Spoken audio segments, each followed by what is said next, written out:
Hello दोस्तों, ज्ञान सागर YouTube channel में आपका स्वागत है।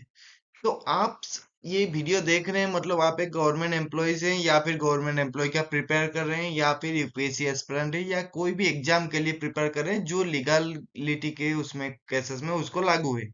ठीक है, तो यहाँ पे हम डिस्कस करेंगे आप अगर गवर्नमेंट एम्प्लॉय है तो आपके लिए एक बहुत बढ़िया चीज लेके आया हूँ जो क्या अधिकार देता है गवर्नमेंट एम्प्लॉय को, rights of the government employee, उसके बारे में मैं डिस्कस करूंगा। क्या कानूनी अधिकार आपको मिलता है गवर्नमेंट एम्प्लॉय को, ठीक है। और क्या क्या सेक्शन और आर्टिकल रहता है पब्लिक सर्वेंट को प्रोटेक्ट करने के लिए। यहाँ पे कौन सा आर्टिकल आपको प्रोटेक्टर है, कौन सा आईपीसी सेक्शन लागू हो रहा है। और सरकारी कर्मचारी को गवर्नमेंट सर्वेंट किसको बोला जाता है, किस सेक्शन के आधार में कॉन्स्टिट्यूशन ऑफ इंडिया में या आईपीसी में कौन सा सेक्शन में आपको बोला जाता है कि आप गवर्नमेंट सर्वेंट या पब्लिक सर्वेंट कहा जाता है। तो इस बारे में हम टोटल यहाँ पे डिस्कस करेंगे, तो पूरा वीडियो को देखिएगा क्योंकि ये वीडियो आपके लिए, ये अगर जानेंगे आप तो कल आप खुद को प्रोटेक्ट कर पाएंगे, ठीक है।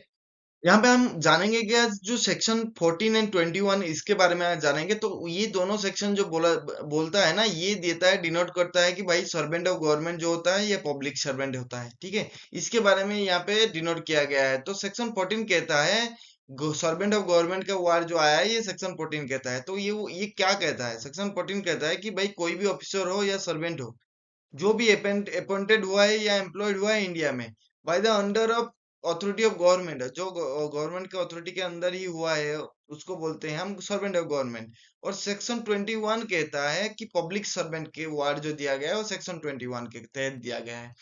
ये कहता है कि भाई कोई भी ऑफिसर हो जो गवर्नमेंट अपॉइंटमेंट किया है जो ऑफेंसेस को प्रिवेंट करे या फिर इंफॉर्मेशन दे, कुछ भी ऑफेंसेस के बारे में इंफॉर्मेशन दे या फिर अब जस्टिस दिलाए कोई भी ऑफेंडर को या फिर प्रोटेक्ट द पब्लिक हेल्थ के बारे में जो भी प्रोटेक्ट करे, सेफ्टी और कन्वीनियंस जो पब्लिक का सोच पाए उसको बोलते हैं हम पब्लिक सर्वेंट, ठीक है। ये सेक्शन 21 अंतर्गत कहता है। और every person in the service, जो भी आपका सर्विस में है या फिर जो भी गवर्नमेंट से पे ले रहा है या कोई भी फी ले रहा है, ठीक है।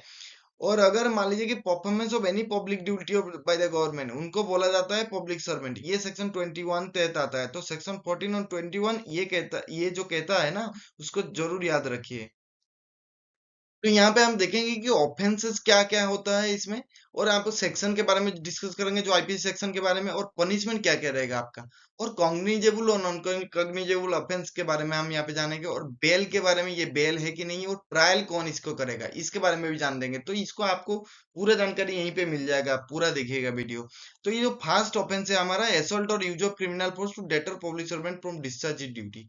मान लीजिए कि आपको कोई पब्लिशर, जो भी आप काम कर रहे हैं, कोई पब्लिशर अगर कुछ भी ड्यूटी उसको असाइन किया गया है, तो यहाँ वहां पे अगर आपको कोई बाधा दे रहा है या फिर कोई काम करने के लिए रुकावट डाल रहा है, तो उस केसेस में आपको सेक्शन 353 के आपको पावर देता है, या आईपी सेक्शन 353 पावर देता है। और जो पनिशमेंट इसके तहत होता है ये 2 इयर्स जेल होता है या फिर फाइन और बर्थ होता है, ठीक है। और ये कॉग्निजेबल और नॉन कॉग्निजेबल है कि नहीं है, ठीक है, ऑफेंसेस है कि नहीं है। कॉग्निजेबल पहले जान लीजिए। कॉग्निजेबल ये होता है जैसे कि कोई ऐसे केसेस होता है जहां पे आप पुलिस बिना अरेस्ट वारंट का भी आपको अरेस्ट कर सकता है।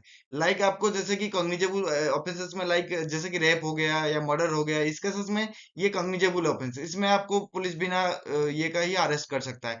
पर नॉन कॉग्निजेबल ऑफेंस में क्या होगा कि आपको पुलिस वारंट के साथ ही अरेस्ट करने के लिए आ सकता है, ठीक है। वारंट के बिना वो अरेस्ट नहीं कर सकता। वो जैसे कि चीटिंग हो गया नॉर्मल, या चोरी हो गया, ये सब केसेस में आपका नॉन कॉग्निजेबल ऑफेंसेस होता है। तो ये बेलेबल है कि नहीं है। तो फर्स्ट वाला ये जो है आपको, ये नॉन बेलेबल है। ये बेलेबल इसमें नहीं हो सकता। जो कॉग्निजेबल ऑफेंसेस होता है मोस्टली वो बेलेबल नहीं होता है, ठीक है। और ये ट्रायल बाय एनी मजिस्ट्रेट, कोई भी मजिस्ट्रेट के द्वारा ट्रायल किया जा सकता है। ये जो सेकंड वाला है, ये insult intended to provoke the breach of the peace. मान लीजिए कि आपने कोई इंसल्ट करे, आपने कोई पब्लिक सर्वेंट को इंसल्ट करे और पीस भंग करने के कारण में आपको ये सेक्शन लागू होता है, आपको आईपी सेक्शन 504, जिसके तहत ये पावर दिया जाता है कि आप इसको 2 इयर्स जेल और फाइन और बर्थ दोनों कर सकते हैं। बट ये नॉन कॉग्निजेबल ऑफेंस है। मान लीजिए कि आप किसी को गाली गलौज किए, उसको इंसल्ट किए, कोई पब्लिक सर्वेंट को उसका पीस भंग किए, वो ऑर्गेनाइजेशन का पीस भंग किए उसी वजह से, तो इस केसेस में आपको नॉन कॉग्निजेबल ऑफेंसेस आपको डिक्लेयर किया जाएगा। पर ये बेलेबल है, इस केसेस में आपको बेल मिल जाएगा। और ये भी जो ट्रायल किया जाएगा ये कोई भी मजिस्ट्रेट के द्वारा आप ट्रायल कर सकते हैं, ठीक है। कोई भी मजिस्ट्रेट के द्वारा ये ट्रायल होगा। तो यहाँ पे थर्ड ऑफेंस का अगर बात करेंगे तो यहाँ पे है क्रिमिनल इंटिमिडेशन के बारे में डिस्कस करेंगे, या और एक है जो if threat to be cause to death और ग्रेवियस हर्ट। ठीक है, अगर आप मान लीजिए कि आपको कोई थ्रेट दे रहा है, कोई डेथ के थ्रेट दे रहा है, या कोई हर्ट करने का बात कर रहा है, कोई चोट पहुंचाने का बात कर रहा है, तो इस केसेस में आपको सेक्शन 506 जो आपको हेल्प मदद करेगा, जो आईपीसी है 506, इस केसेस में आपको अगर क्रिमिनल इंटरमिडिएशन का केस है तो इस केसेस में भी आपको ये 2 ईयर जेल उसको पनिश हो जाएगा, जो भी आपको हर्ट पहुंचाने के लिए भी आपको धमकी दिया होगा, और उस केसेस में फाइन और बहुत भी हुआ होगा, या ये दोनों नॉन कॉग्निजेबल है। ठीक है, अगर मान लीजिए कि if threat to be cause to death और ग्रेवियस हर्ट, उस केसेस में उसको 7 ईयर्स का जेल होगा। ठीक है, 7 ईयर्स का जेल और फाइन और बोथ। ठीक है, ये दोनों नॉन कॉग्निजेबल ऑफेंस है और दोनों बेलेबल है।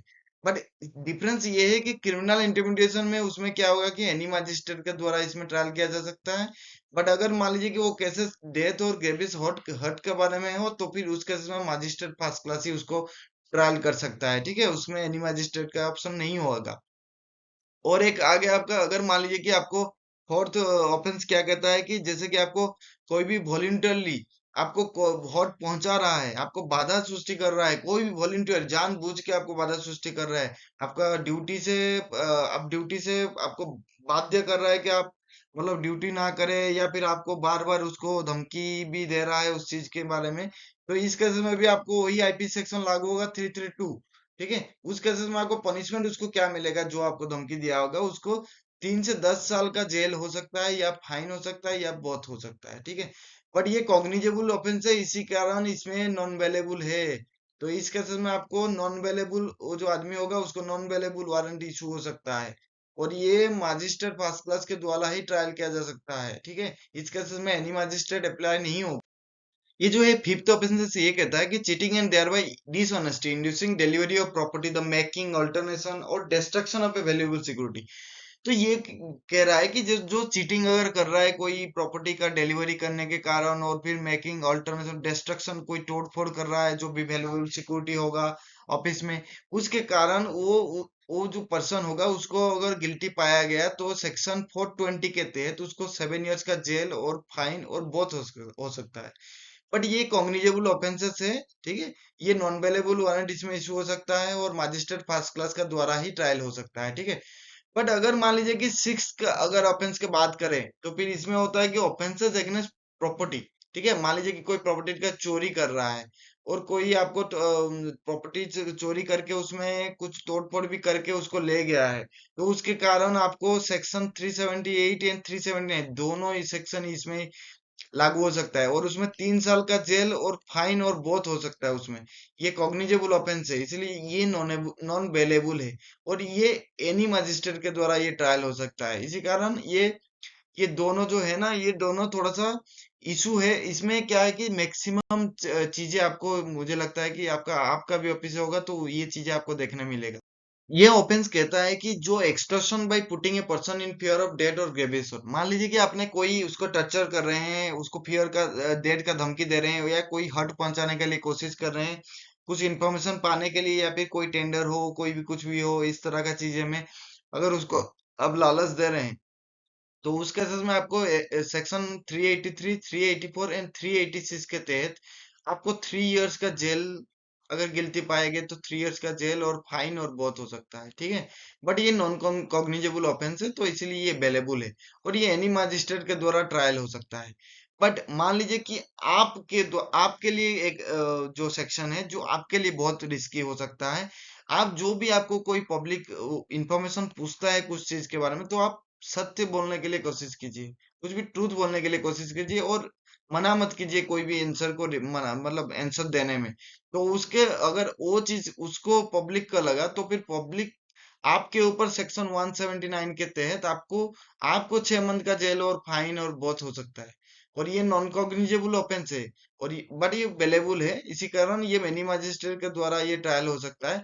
बट ध्यान रखिए कि ये चीजें आपको बहुत काम में देगा, क्योंकि ये चीज के आपके ऊपर भी ध्यान रखना चाहिए। आप ओनली पब्लिक से बच के रहना पड़ेगा तो भी कोई प्रॉब्लम नहीं है, बट आप खुद को भी बचा के रखिए और पब्लिक से भी बच के रहिए। ठीक है, तो ये जो ऑफेंस है ये इसमें क्या कहता है कि जो ये वुमेन के लिए, ये मेनली वुमेन वर्कफोर्स के लिए है। जो ये क्या कहता है कि जहाँ पे वुमेन वर्कफोर्स में मान लीजिए कि मोडेस्टी या फिर वॉयरिज्म या फिर स्टॉकिंग कोई कर रहा है, सेक्सुअल हरासमेंट हो रहा है, उस केसेस में अगर अगर ये चीज का बात आ रहा है या फिर कोई पब्लिक आके इस तरह का काम कर रहा है, कोई भी असल्ट कर रहा है, कोई भी क्रिमिनल फोर्स वुमेन के ऊपर अप्लाई कर रहा है, तो उस केसेस में section 354 354 A B C D, ये 5 सेक्शन के तहत उसको 2 से 7 साल तक जेल भी हो सकता है, या फाइन हो सकता है, और या बथ।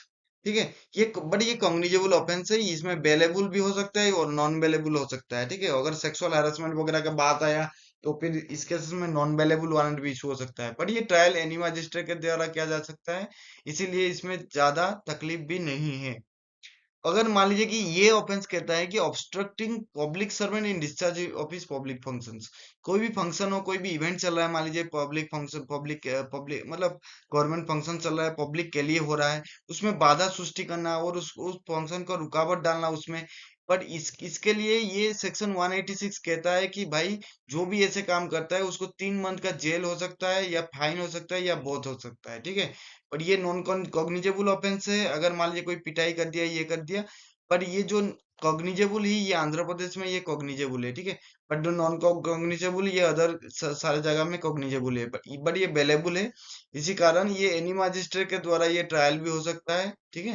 तो ये जो ऑफेंस है ये कहता है कि offences against public piece and safety. अगर मान लीजिए कोई आपका कैंपस है तो उसमें आपको पीस में कोई बाधा डाल रहा है, कोई सेफ्टी आपको नहीं मिल रहा है, आपको वहां पे क्या हो रहा है कि जमावट हो रहा है, आपको कोई लोग गैदरिंग हो रहे हैं बार बार, तो आपको सेफ्टी के hamper कर रहा है, उस केसेस में आपको सेक्शन 943 साइज सेक्शन 949 ये देता है, जो पावर देता है कि भाई आप उसके खिलाफ कार्रवाई कर सकते हैं, मतलब कंप्लेन दे सकते हैं, और अगर वो गिल्टी पाया गया तो फिर आपको उनको 6 ईयर जेल भी हो सकता है, फाइन हो सकता है, या बहुत हो सकता है।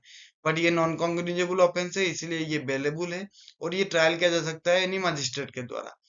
और जो ये जो और एक जो ऑफेंस है ये आपके लिए खुद के लिए है, इसको भी जानना चाहिए आपको कि आग मान लीजिए कि आपका कोई क्लर्क है, या फिर कोई भी गवर्नमेंट सर्वेंट, मान लीजिए कि कोई भी प्रॉपर्टी, मतलब ऑफिस का प्रॉपर्टी, या ऑफिस से कोई पेपर चुरा के लेके आ गया, या फिर किसी किसी को बचाने के लिए ये सब किया गया है, तो इसके कारण अगर वो दोषी पाया गया है ये चोरी के केसेस में, तो ये सेक्शन 381 के तहत उसको 7 इयर्स जेल होगा, प्लस फाइन भी होगा। ठीक है। और ये कॉग्निजेबल ऑफेंस है, इसीलिए इसमें बेल भी नहीं होगा, और आपका जॉब जाने का भी संभावना है।